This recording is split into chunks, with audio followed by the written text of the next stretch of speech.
والصلاة والسلام على اشرف الانبیاء والمرسلین نبینا محمد وعلى آلہ وصحبہ اجمعین، اما بعد فاعوذ باللہ من الشیطان الرجیم، بسم اللہ الرحمن الرحیم۔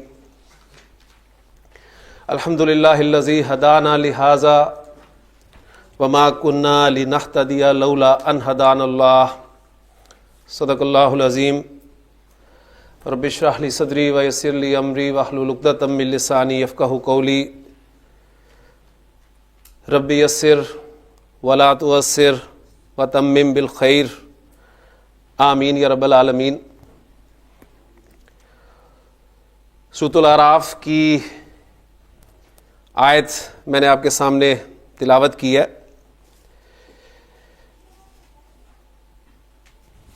مومن جب جنت میں داخل ہو رہے ہوں گے تو ان کی زبان پر جو الفاظ ہوں گے وہ یہ ہوں گے کہ الحمدللہ الذی ہدانا لہذا، تمام تعریف تمام شکر اس اللہ کا جس نے ہمیں یہاں تک پہنچایا۔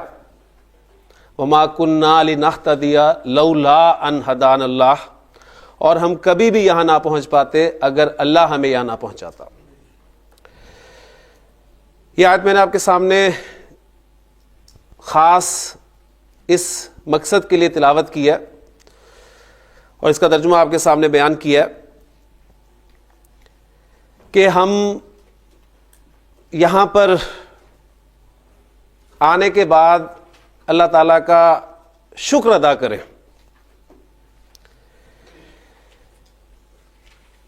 یہ جب کلاس شروع ہوئی ہے یا یہ کورس شروع ہوا ہے فیصل آباد میں، تو ایک سوال میں آپ سے اگر کروں، کیا اس شہر میں فیصل آباد شہر میں قرآن مجید سے محبت کرنے والے یا قرآن مجید کو سمجھ کر پڑھنے والے لوگ بس اتنے سے ہی ہیں؟ تو یقیناً آپ کا جواب ہوگا کہ نہیں، اتنی بڑی آبادی فیصل آباد کی، اس میں سے اس کورس کے لیے پتہ نہیں کتنے لوگوں نے یہاں پر آنے کا ارادہ کیا ہوگا، اور ان ارادہ کرنے والوں میں سے کتنے لوگ یہاں پر پہنچ پائے ہیں۔ اس اعتبار سے جو لوگ یہاں پر پہنچ پائے ہیں میں انہیں خاص طور پہ مبارکباد پیش کرتا ہوں کہ یہ خاص لوگ ہیں جو اللہ تعالیٰ کی توفیق سے، اس کے فضل سے یہاں پہنچے ہیں۔ تو اس لیے میں آپ سے یہ درخواست کروں گا کہ آپ پورے شعور کے ساتھ ایک مرتبہ اللہ تعالیٰ کا شکر ادا کریں کہ آپ نے یہاں پر آنے کا ارادہ کیا اور اللہ تعالیٰ نے آپ کو یہاں پر پہنچایا، اور کبھی بھی یہاں پہنچ نہ پاتے اگر اللہ ہی آپ کو یہاں نہ پہنچاتا۔ اور بندہ مومن سے یہی ریکوائرڈ ہے کہ اس نے کوشش کرنی ہے اور اس کی توفیق اسے اللہ تعالیٰ نے دینی ہے، لہٰذا اس نے اللہ کا شکر ادا کرنا ہے کہ اللہ تیرا لاکھ لاکھ شکر ہے کہ تو نے ہمیں یہاں پر پہنچایا۔ کل ہم نے اپنے پہلے سبق میں جو چیزیں پڑھی تھیں ان کو ذرا ذہن میں تازہ کر لیں۔ ہم نے عربی زبان میں استعمال ہونے والے حروف الہجا کے بارے میں پڑھا تھا، اور آج تجوید کے پیریڈ میں آپ نے ان حروف الہجا کو ایک مرتبہ تفصیل سے مزید پڑھ لیا، اور ان کو پڑھنے کا طریقہ وہ بھی آپ کے سامنے بالکل واضح ہو گیا الحمدللہ، کہ وہ حروف جو اردو میں اے ساؤنڈ پر ختم ہوتے ہیں ان کو ہم نے عربی میں آ ساؤنڈ کے ساتھ ادا کرنا ہے۔ نورانی قاعدہ میں چونکہ وہ حروف لکھے ہی ایسے ہوتے ہیں، الف پھر با، وہ بے اور الف کے ساتھ لکھا ہوتا ہے، پھر اسی طرح تا لکھا ہوتا ہے، اسی طرح ثا لکھا ہوتا ہے، تو اس لیے ہمیں وہاں پر پڑھنے میں کوئی مشکل پیش نہیں آتی۔ لیکن اگر ایسا نہ لکھا ہو، جیسا کہ بورڈ پہ ابھی آپ کے سامنے حروف آئیں گے، تو اس وقت ہمیں یہ فارمولہ جو ہے ہماری مدد کرے گا کہ ہم اس حرف کو پہلے اردو میں پڑھ کے دیکھیں گے کہ ہاں اس کی ساؤنڈ جو ہے وہ اے پر ختم ہو رہی ہے، لہٰذا ہم نے اب اس کو اے کے ساتھ نہیں بلکہ آ کے ساتھ پڑھنا ہے، یعنی الف کے ساتھ پڑھنا ہے۔ اس کے بعد ہم نے بنیادی حرکات جو ہیں وہ زیر زبر پیش، ان کے بارے میں پڑھا، علامت سکون کو دیکھا، اور پھر حروف الہجا کی تعداد جو ہمارے سامنے آئی تھی وہ تھی 28 یا 29، اور اس فرق کی وجہ بھی میں نے آپ کو بتا دی تھی کہ وہ فرق جو ہے وہ الف اور حمزہ کا فرق ہے، اور الف اور حمزہ میں فرق کیا ہے یہ بھی الحمدللہ آپ کو کلیئر ہو چکا ہے کہ ہر وہ الف جس پر 3 بنیادی حرکات زیر، زبر یا پیش یا پھر علامت سکون یہ آ جائیں تو اب وہ الف جو ہے وہ الف نہیں رہتا بلکہ حمزہ بن جاتا ہے۔ اور اس حوالے سے ہم نے الحمدللہ کل پہچان کی تھی، 2 الفاظ میں نے آپ کے سامنے بورڈ پہ لکھے تھے، ایک تھا اقرا اور ایک انسان، اور پھر ان دونوں الفاظ میں ہم نے الف اور حمزہ کو جو ہے وہ پہچانا تھا کہ اقرا ورڈ جو ہے اس میں کوئی الف نہیں ہے، پہلا والا وہ بھی حمزہ ہے اور آخری والا وہ بھی حمزہ ہے، جبکہ انسان میں پہلا والا تو حمزہ ہے لیکن جو دوسرا ہے نون سے پہلے وہ الف ہے۔ تو پچھلے سبق کی ریویژن میں نے آپ کے سامنے کر دی ہے، اب ہم اسی سبق کو مزید آگے بڑھاتے ہیں۔ تو جو 2 الفاظ آپ کے سامنے آئے تھے اقرا اور انسان، اگر ان الفاظ پر آپ غور کریں تو یہ الفاظ کیسے بنے ہیں؟ یہ الفاظ انہی حروف الہجا اور وہ جو بنیادی حرکات میں نے آپ کے سامنے رکھی تھی ان سے مل کر بنے۔ تو الحمدللہ پہلا فارمولہ عربی گرامر کا ہم نے پڑھ لیا ہے۔ وہ فارمولہ کیا ہے کہ حروف اور حرکات ان کے ملنے سے لفظ بنتے ہیں، یعنی اقرا آپ کا ایک لفظ ہے، انسان آپ کا ایک لفظ ہے۔ تو پہلا فارمولہ الحمدللہ ہمارا جو ہے وہ سامنے آ گیا ہے کہ حروف اور حرکات کا مجموعہ جو ہے وہ لفظ بناتا ہے۔ مثلا مزید کچھ پریکٹس کر لیتے ہیں۔ مثلا یہ میرے ہاتھ میں جو ایک چیز ہے اس کا کیا نام ہے؟ قلم۔ تو حروف الہجا جو ہمارے 28 حروف الہجا ہیں ان میں سے قاف، لام اور میم میں نے لیے حروف اور ان پر مناسب حرکات لگائیں تو یہ لفظ بن گیا قلم۔ پھر اسی طرح آپ لوگ یہاں پر کیوں آئے ہیں؟ کیا حاصل کرنے آئے ہیں؟ علم، ٹھیک ہے؟ تو انشاءاللہ تعالیٰ جب عربی پڑھیں گے تو اردو بھی ہماری ٹھیک ہوگی۔ تو علم ہم نہیں حاصل کرنے آئے، یہاں پر ہم علم حاصل کرنے آئے ہیں، اور علم جو ہے وہ عین، لام، میم، ان حروف اور ان پر مناسب حرکات یا علامت سکون جو ہم نے پڑھا ہے اسی کے حوالے سے ابھی تک میں بات آپ کے سامنے رکھ رہا ہوں، علم۔ پھر اسی طرح کل جو بات ہوئی تھی کہ ہماری بولی جانے والی زبان اردو میں 80% الفاظ جو ہیں وہ عربی کے، تو قلم یہ عربی کا لفظ ہے، علم یہ عربی کا لفظ ہے، کرسی یہ عربی کا لفظ ہے، آیت الکرسی، وسع کرسیہ السماوات والارض۔ پھر ایک بہت پیارا لفظ کاف، تا، الف اور با، مناسب حرکات کے بعد یہ کیا لفظ بن جاتا ہے؟ کتاب۔ یہ بھی عربی کا ہی لفظ ہے، اور جب بھی میں کتاب کی بات کرتا ہوں تو میرے سامنے فوری طور پہ کتاب زندگی آ جاتی ہے، یعنی وہ جو کتاب ہدایت قرآن وہ تو ہے ہی ہے، لیکن جو کتاب جسے میں آج آپ کو انٹروڈیوس کرانے لگا ہوں وہ کتاب میری اور آپ کی زندگی کی کتاب ہے، اور یہ وہ کتاب ہے جس کے رائٹر اور آتھر میں، آپ، ہم خود ہیں۔ ہم میں سے کسی کو جرات نہیں ہے کہ ہم ایک دوسرے کی کتاب میں کچھ ایڈ کر سکیں یا نکال سکیں. اور قرآن مجید پڑھنے والا ہر قاری اس بات کو جانتا ہے کہ قیامت کے دن یہی کتاب اس کے ہاتھ میں پکڑائی جائے گی اور اللہ تعالیٰ اسے فرمائے گا کہ اقرا کتابک، پڑھ اپنی کتاب. اس لیے کہ یہ جو کتاب زندگی ہے، اس کتاب کا ایک صفحہ ہم میں سے ہر کوئی روزانہ لکھتا ہے اور پھر اس کو پلٹ دیتا ہے، پھر لکھتا ہے پلٹ دیتا ہے. اور یہ کتاب جو ہے یہ اس کا والیوم ہر ایک کے حساب سے مختلف ہے.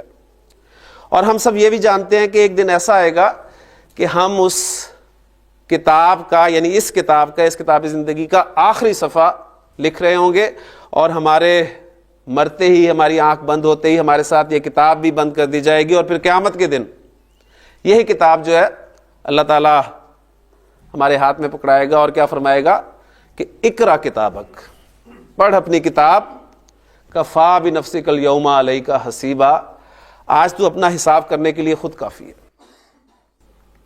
آج کوئی آڈیٹرز ان کی ضرورت نہیں ہے، پڑھو اور اپنا حساب خود ہی کرو. اور پھر قرآن مجید کا مزید مطالعہ ہمیں یہ بھی بتاتا ہے کہ یہ کتاب یا تو انسان کو اعزاز کے ساتھ اس کے دائیں ہاتھ میں پکڑائی جائے گی، یا پھر یہ کتاب جو ہے اس کے بائیں ہاتھ میں دی جائے گی. ہماری حیثیت اس دنیا کی زندگی میں ایک طالب علم کی ہے. کس طرح؟ اس لیے کہ ہم اس دنیا کو کیا کہتے ہیں کہ دنیا ہمارے لیے دارالامتحان ہے، اور امتحان میں طالب علم ہی جو ہیں وہ شمولیت اختیار کرتے ہیں. تو ہم سب طالب علم ہیں، اور جب بھی امتحان ہوگا اس کا رزلٹ ضرور نکلے گا. تو رزلٹ کب نکلے گا؟ وہ قیامت کے دن رزلٹ نکلے گا. اور رزلٹ والے دن ہمیشہ دو طرح کے ہی طلبہ ہوتے ہیں، ایک کامیاب ہونے والے اور دوسرے ناکام ہونے والے.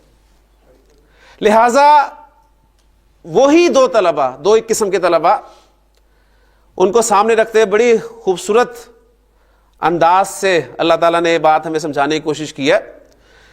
اور قرآن مجید میں دو مقامات پر اس کیفیت کو بڑے خوبصورت الفاظ میں بیان کیا گیا، سورۃ الحاقہ میں اور سورۃ الانشقاق میں. سورۃ الانشقاق میں اللہ تعالیٰ نے فرمایا کہ فَأَمَّا مَنْ أُوتِيَ كِتَابَهُ بِيَمِينِهِ، جسے اس کی کتاب اس کے دائیں ہاتھ میں دی جائے گی، فَسَوْفَ يُحَاسَبُ حِسَابًا يَسِيرًا، تو اس سے تو آسان حساب لیا جائے گا. اور آسان حساب کیا ہے؟ آپ الحمدللہ جانتے ہیں کہ ایک مرتبہ نبی کریم صلی اللہ علیہ وسلم دعا مانگ رہے تھے کہ اللہم حاسبنی حسابا یسیرا، اے اللہ مجھ سے آسان حساب لینا. حضرت عائشہ رضی اللہ تعالیٰ عنہ نے پوچھا کہ اللہ کے رسول صلی اللہ علیہ وسلم یہ آسان حساب کیا ہے؟ تو آپ نے فرمایا کہ عائشہ رضی اللہ تعالیٰ عنہ، بندے کے نامہ اعمال پر نظر ڈالی جائے گی، اس کی نیکیوں کو اپریشیٹ کیا جائے گا، اس کی غلطیوں کو، اس کی کوتاہیوں کو درگزر کیا جائے گا، اگنور کیا جائے گا، اور اسے کامیاب کر کے، پاس کر کے جنت میں بھیج دیا جائے گا. تو یہ ہے آسان حساب. پھر آپ نے فرمایا کہ جس کا حساب شروع ہو گیا فقد ہلاکا، وہ تو ہلاک ہو گیا. اس لیے ہمیں اللہ تعالیٰ سے یہ دعا ضرور کرتے رہنے چاہیے کہ اللہم حاسبنا حسابا یسیرا، کہ اللہ ہم سب سے آسان حساب لینا. اور پھر آگے بڑے خوبصورت الفاظ ہے وَيَنْقَلِبُ إِلَىٰ أَهْلِهِ مَسْرُورًا، یعنی جسے اس کی کتاب، یعنی اس کا رزلٹ کارڈ، یعنی اس کا اعمال نامہ. رزلٹ کارڈ کیا ہوتا ہے؟ اعمال نامہ ہی ہوتا ہے نا. یعنی رزلٹ کارڈ جب بچہ لے کر آتا ہے گھر پہ تو یہی کہا جاتا ہے ہاں دکھاؤ اپنا اعمال نامہ، کیا کر آئے ہو. تو جسے اس کا اعمال نامہ اس کے دائیں ہاتھ میں دیا جائے گا، اس سے پہلا جو اس پر کرم ہوگا وہ یہ کہ اس سے آسان حساب لیا جائے گا. وَيَنْقَلِبُ إِلَىٰ أَهْلِهِ مَسْرُورًا، اور وہ خوشی خوشی اپنے گھر والوں کی طرف لوٹے گا. کیوں لوٹے گا؟ اس لیے کہ ایک کامیاب ہونے والا طالب علم اپنے پاس ہونے کی خوشی کو سب سے پہلے کس کے ساتھ شیئر کرتا ہے؟ اپنے گھر والوں کے ساتھ. اور اسی مضمون کو سورۃ الحاقہ میں بیان فرمایا گیا کہ فَأَمَّا مَنْ أُوتِيَ كِتَابَهُ بِيَمِينِهِ فَيَقُولُ هَاؤُمُ اقْرَءُوا كِتَابِيَهْ، جسے اس کی کتاب، اس کا رزلٹ کارڈ دائیں ہاتھ میں دیا جائے گا تو سب کو دکھاتا پھرے گا کہ یہ دیکھو میرا رزلٹ کارڈ، میں پاس ہو گیا، میں کامیاب ہو گیا. انی ظننت انی ملاقٍ حسابیہ، مجھے یقین تھا کہ مجھے میرا رزلٹ مل کر رہے گا. فَهُوَ فِي عِیشَةٍ رَاضِیَةٍ، پھر وہ من چاہی زندگی میں ہوگا. فی جنت عالیہ قطوفہا دانیہ، اس باغ میں کہ جس میں پھلوں کی شاخیں، خوشے جو ہیں وہ جھکے ہوئے ہوں گے، اور اسے کیا کہا جائے گا؟ کلو وشربو ہنیم بما اسلفتم فی الایام الخالیہ، کھاؤ پیو مزے سے ان اعمال کے بدلے میں جو تم گزشتہ دنوں میں کر آئے ہو. لیکن اس کے برعکس وہ طلباء بھی ہوں گے جو ناکام طلباء ہوں گے، اور جب ناکام ہونے والے طالب علم کو پتہ ہوتا ہے کہ مجھے تو میرا رزلٹ کارڈ بائیں ہاتھ میں ملے گا، تو وہ عام طور پر اپنا ہاتھ پیچھے کر لیتا ہے. تو قرآن مجید میں سورۃ انشقاق میں اس کیفیت کو بھی بیان فرمایا گیا کہ وَأَمَّا مَنْ أُوتِيَ كِتَابَهُ وَرَاءَ ظَهْرِهِ، جیسے اس کا رزلٹ کارڈ اس کی پیٹھ کے پیچھے سے پکڑایا جائے گا. فَسَوْفَ يَدْعُو ثُبُورًا، تو وہ تو موت کو پکارے گا، وہ تو چیخ پکار کرے گا کہ مارا گیا، میں تو برباد ہو گیا. اور سورہ فرقان میں بڑے خوبصورت الفاظ ہے، کہا جائے گا اسے کہ لا تدعوا اليوم ثبورا واحدا، آج ایک موت مت پکارو، وادعوا ثبورا کثیرا، آج تو بہت سی موتیں پکارو. یعنی موت کا تو وہاں پھر کام ہی ختم ہے. اور حاقہ میں اس کی کیفیت یوں بیان کی گئی کہ وَأَمَّا مَنْ أُوتِيَ كِتَابَهُ بِشِمَالِهِ، جسے اس کی کتاب اس کے بائیں ہاتھ میں دی جائے گی. فَيَقُولُ يَا لَيْتَنِي لَمْ أُوتَ كِتَابِيَهْ، تو کہے گا کہ کاش مجھے میرا رزلٹ کارڈ ملتا ہی نہ، دیا ہی نہ جاتا. وَلَمْ أَدْرِ مَا حِسَابِيَهْ، اور کاش مجھے اپنے مارکس پتہ نہ ہوتے. اور یقین مانے یہ بھی ایک ناکام ہونے والے طالب علم کی کیفیت ہے کہ جس نے فیل ہونا ہوتا ہے اس کی خواہشات کچھ ایسی ہی ہوتی ہیں کہ کاش میرا پیپر ہی کہیں گم ہو جائے، کاش ریکارڈ روم کو ہی آگ لگ جائے، کاش میرے مارکس لگاتے ہوئے ایگزامینر کو نیند آ جائے. عجیب طرح، یعنی ناممکن خواہشات جو ہے وہ انسان کرتا ہے. تو وہاں پر بالکل وہی بڑے خوبصورت الفاظ ہیں کہ یا لیتنی لم اوتا کتابیہ ولم ادری ما حسابیہ یا لیتہا کانت القاضیہ، اور اے کاش وہ جو مجھے زندگی میں موت آئی تھی نا وہی میرا فیصلہ کر دیتی. ما اغنا انی مالیہ، دنیا کی زندگی میں دو ہی طریقے ہیں انسان کو کام کروانے کے، یا تو پیسہ یا پھر اختیار، لیکن کچھ بھی نہیں ہوگا. اس لیے ما اغنا انی مالیہ، میرا تو مال بھی میرے کچھ کام نہ آیا. ہلاک انی سلطانیہ، میری تو حکومت، میرا اقتدار، میرا سٹیٹس ہلاک ہو گیا. اور پھر اس کا کیا انجام ہوگا وہ آگے الفاظ ہیں. ٹاپک بہرحال ہمارا ہٹ رہا ہے، لیکن صرف میں آپ کو توجہ دلا رہا ہوں کہ ہم نے جو کل بات کی تھی کہ وَلَقَدْ يَسَّرْنَا الْقُرْآنَ لِلذِّكْرِ فَهَلْ مِن مُدَّكِرٍ، کہ یقیناً ہم نے قرآن کو نصیحت حاصل کرنے کے لیے آسان کر دیا. تو مجھے بتائیں کہ ان آیات کے حوالے سے کسی لمبی چوڑی تفسیر کی ضرورت ہے آپ کو؟ یہ آیات آپ کے سامنے آئے اور ان کا صرف مفہوم آپ کو آتا ہو، اور مفہوم کب ممکن ہے آنا؟ جب آپ کو اس کلام کی زبان آتی ہوگی، اور جب آپ کو زبان آتی ہوگی تو قرآن پاک آپ پڑھیں گے.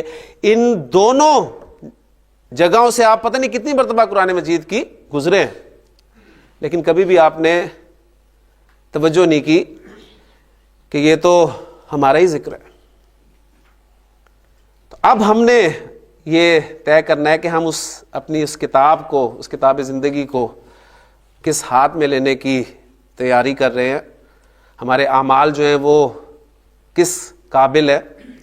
کیا یہ کتاب ہمیں دائیں ہاتھ میں دی جائے گی یا اللہ نہ کرے اگر یہ کتاب بائیں ہاتھ میں ملی تو کیا حل ہوگا. اللہ تعالیٰ سے دعا ہے کہ اللہ تعالیٰ ہمیں یہ کتاب جو ہے سب کو ہمیں ہمارے دائیں ہاتھ میں پکڑائے اور ہم سب کو جنت میں داخل فرمائے, آمین. تو حروف اور حرکات کے ملنے سے لفظ بنتے ہیں. لفظ دو طرح کے ہوتے ہیں. ایک لفظ کی قسم ہوتی ہے جس کے کچھ نہ کچھ معنی ہوتے ہیں, لہذا اس لفظ کو بامعنی لفظ کہتے ہیں. اور ایک لفظ کی قسم ہوتی ہے جس کے کوئی معنی نہیں ہوتے اور اس کو بے معنی لفظ کہتے ہیں. بامعنی میننگ فل ورڈز اور بے معنی میننگ لیس. بامعنی اور بے معنی کا فرق آپ جانتے ہیں. ابھی انشاءاللہ تعالیٰ اس کلاس کے بعد آپ نماز پڑھیں گے اور پھر اس کے بعد چائے شائے پئیں گے. تو چائے تو آپ پئیں گے لیکن یہ شائے اور بسکٹ بھی کھائیں گے. تو بسکٹ تو کھا لیں گے, بسکٹ یا شسکٹ یہ ہم اکثر اپنی زبان میں بولتے ہیں. یعنی لفظ ہماری زبان جو کچھ باہر پھینکتی ہے منہ سے اس کو لفظ کہتے ہیں, اور وہ لفظ جو ہے وہ بامعنی بھی ہو سکتا ہے اور بے معنی بھی ہو سکتا ہے. ٹھیک ہے. اب چونکہ ہمارا سکوپ کیا ہے یہاں پر قرآن مجید پڑھنا, اور قرآن مجید میں کوئی بے معنی لفظ استعمال نہیں ہوا ہے, لہٰذا ہم اس کی بات ہی نہیں کریں گے. بے معنی لفظ کو گرامر میں کہتے کیا ہیں میں یہ بھی نہیں بتاؤں گا آپ کو, کیونکہ زیادہ آپ کے ذہن پہ میں بوجھ نہیں ڈالنا چاہوں گا. بامعنی لفظ اس کو کہتے کیا ہیں؟ بامعنی لفظ عربی گرامر میں کلمہ کہلاتا ہے. کیا کہلاتا ہے؟ کلمہ. ہم عام طور پہ کلمہ بولتے ہیں, لیکن ہم نے اب چونکہ عربی پڑھنی شروع کی ہے لہٰذا اب ہم اسے کلمہ کہیں گے. جب بھی کسی زبان کے قواعد مرتب کیے جاتے ہیں تو اس زبان میں استعمال ہونے والے تمام بامعنی الفاظ کی گروپنگ کر لی جاتی ہے. یعنی کچھ لوگ سر جوڑ کر بیٹھتے ہیں اور وہ اس زبان میں استعمال ہونے والے جو بامعنی الفاظ ہیں ان کو اکٹھا کر لیتے ہیں اور پھر ان کے کچھ گروپس بنا دیتے ہیں. ایک قسم کے الفاظ ایک گروپ میں, ایک قسم کے الفاظ دوسرے گروپ میں, ایک قسم کے الفاظ تیسرے گروپ میں, اور اس طرح گروپنگ کر لی جاتی ہے. اچھا, اب یہ گروپنگ جو ہے اس کی تعداد ہر زبان میں مختلف ہے. اب چونکہ ہمارا زیادہ آپ یعنی اردو گرامر سے اتنا زیادہ آپ کو واقفیت حاصل نہیں ہوگی, لیکن انگلش گرامر پھر بھی کسی نہ کسی حد تک ہم نے پڑھی ہوئی ہے یا ہمیں پڑھائی گئی ہے. تو یہ جو گروپنگ ہے انگریزی میں, اس گروپنگ کی تعداد انگریزی میں 8 کی تعداد ہے, جسے آپ پارٹس آف اسپیچ کے نام سے جانتے ہیں. پارٹس آف اسپیچ انگریزی میں 8 ہیں. کون کون سے ہیں آپ کو پتہ ہے؟ ناؤن, پروناؤن, ورب, ایڈورب, ایڈجیکٹو, پریپوزیشن, کنجنکشن اور انٹرجیکشن. تو یہ 8 میں تقسیم کی گئی ہے انگریزی میں بامعنی الفاظ کی. ٹھیک ہے. لیکن اردو, فارسی اور عربی اس میں بامعنی الفاظ کی گروپنگ جو ہے وہ 3 کی تعداد میں کی گئی. یعنی جتنے بھی بامعنی الفاظ تھے اردو میں, فارسی میں اور عربی میں, ان کے 3 گروپس بنا لیے گئے, اور وہ 3 گروپس جو ہیں وہ ہم کلمہ کی قسم کے طور پہ لے لیتے ہیں. پہلی قسم ہے اسم. اردو میں ہم اسے اسم بولتے ہیں, لیکن عربی میں اسے ہم اسم کہیں گے. دوسری تقسیم فعل, اور تیسری حرف. ان سے بھی آپ واقف ہیں. تو عربی زبان میں کلمہ کی کتنی اقسام ہیں؟ 3, اسم, فعل اور حرف. اب ظاہر بات ہے جو انگریزی میں 8 کی تعداد میں تقسیم کیا گیا الفاظ کو, تو وہ 8 جو ہیں وہ انہی میں مرج ہوں گے, ذہن میں رکھیے گا. یعنی اس میں سے جو بچیں گی چیزیں وہ انہی 3 میں سے کہیں نہ کہیں مرج ہوں گے. اور وہ کون کون سی مرض ہوں گی یہ آہستہ آہستہ انشاءاللہ تعالی ہمیں پتہ چلے گا. اب ہم یہاں چاہیں گے کہ یہاں سب سے پہلے ہم یہ جان لیں کہ ان کی جو ڈیفینیشن ہم نے پڑھی ہوئی ہیں, جو ہمارے ذہن میں 6ٹھی 7ویں 8ویں میں جو ہم نے کچھ رٹی ہوئی تھی ڈیفینیشنز, کہ اسم کسے کہتے ہیں, فعل کسے کہتے ہیں, حرف کسے کہتے ہیں, ذرا اس کے حوالے سے. ہاں جی, اسم کسے کہتے ہیں؟ اسم کے معنی ہوتے ہیں نام. ٹھیک ہے, آپ سے اکثر پوچھا جائے آپ کا اسم شریف, تو آپ کیا بتاتے ہیں؟ اپنا نام ہی بتاتے ہیں. تو اسم کے معنی ہے نام. کس کا نام؟ کسی شخص کا نام, کسی چیز کا نام, کسی جگہ کا نام. یعنی پہلے اردو کے حوالے سے جو ہمارے ذہن میں ڈیفینیشنز ہے, اس میں پھر ہم ایڈ کریں گے کہ عربی میں اس میں مزید کیا کیا آئے گا. فعل کسے کہتے ہیں؟ کسی بھی کام کے کرنے کو لیکن زمانے کے ساتھ, یعنی زمانے کا حوالہ اس میں ضرور موجود ہونا چاہیے, پھر وہ فعل ہے. اور حرف اپنا معنی کوئی نہیں رکھتا جب تک اسم یا فعل کے ساتھ اس کو جوڑا نہ جائے.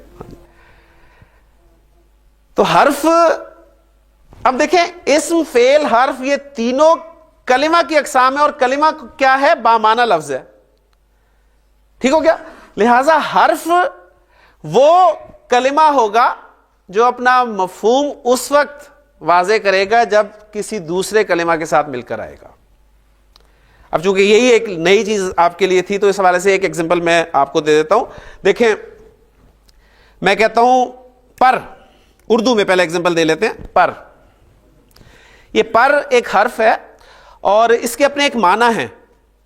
پر کے ایک معنی ہے, یعنی میں نے جب پر بولا تو آپ کے ذہن میں فوری طور پہ ایک مفہوم آ گیا. یہ پر وہ والا پر نہیں, بلکہ پر, آن, ایٹ والا پر. ٹھیک ہے. اچھا, اب میں آپ کے سامنے جتنی مرضی مرتبہ پر پر پر پر پر کرتا رہوں, آپ کو بات سمجھ میں آئے گی. لیکن جب میں ایک ہی دفعہ کہوں گا کرسی پر, بات کلیئر ہوگی. تو پر جو ہے وہ کرسی دوسرے کلمہ کے ساتھ ملا اور اپنا مفہوم اس نے کلیئر کر دیا. تو الحمدللہ اسم, فعل اور حرف کی ڈیفینیشنز ہمارے سامنے بنیادی طور پہ آ گئی. اب ہم انشاءاللہ تعالی اسم کو باقاعدہ شروع کریں گے, اور ترتیب ہماری یہ ہوگی کہ سب سے پہلے ہم اسم کو انشاءاللہ پڑھیں گے. اسم کو پڑھنے کے بعد ہم فعل شروع کریں گے, اور یہ جو تیسری قسم ہے حرف, یہ اسم اور فعل پڑھاتے پڑھاتے میں آپ کو پڑھا دوں گا انشاءاللہ تعالی. ٹھیک ہے. تو مین جو ہیں ہمارے دو ٹاپکس ہوں گے, اسم اور فعل. اب یہاں سے ایک بات اور ریزلٹ کے طور پہ آپ کے سامنے آتی ہے کہ قرآن مجید کا یا حدیث کا کوئی بھی لفظ آپ کے سامنے آتا ہے, وہ گرامر کے اعتبار سے یا تو اسم ہوگا یا فعل ہوگا یا حرف ہوگا, اس سے باہر کچھ نہیں ہوگا. آپ اپنی زبان سے جو کچھ باہر نکالیں گے بامعنی لفظ, وہ یا تو اسم ہوگا یا فعل ہوگا یا حرف ہوگا. تو دیکھیں, اگر ہم ان تین چیزوں کو اچھی طرح سمجھ لیں تو مجھے بتائیں قرآن مجید کی زبان سمجھنی مشکل ہوگی؟ قطعاً نہیں. صرف تین چیزیں, اسم, فعل اور حرف. تو اب ہم اللہ تعالیٰ کی توفیق سے اسم کو باقاعدہ شروع کرتے ہیں. ایک مرتبہ دعا جو ہے وہ دوبارہ پڑھ لیں. ہاں جی, دعا ماشاءاللہ کل یاد تھی. تو ربی یسر ولا تعسر وتمم بالخیر.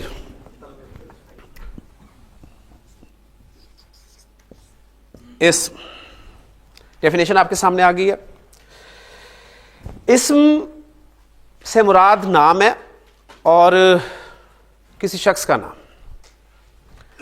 مثلا آپ کہتے ہیں زید, شخص کا نام ہو گیا.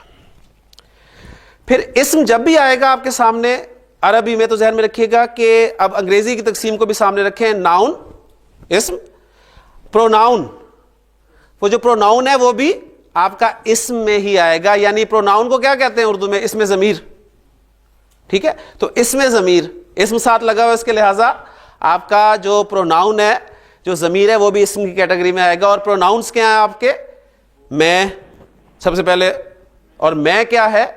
انا. انا, انا کیا ہے؟ آئی. ٹھیک ہے. تو میں, انا. پھر ان پروناؤنس کی مزید جو ہے وہ آگے قسمیں ہوں گی وہ انشاءاللہ جب پڑھیں گے تو اس وقت ہم سامنے رکھیں گے. کسی چیز کا نام، مثلا قلم،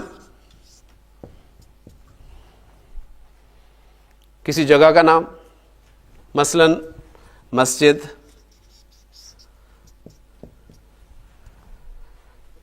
پھر عربی زبان کے حوالے سے بتا رہا ہوں کوئی ایڈجیکٹو. اب دیکھیں ایڈجیکٹو کو آپ کیا کرتے ہیں اردو میں؟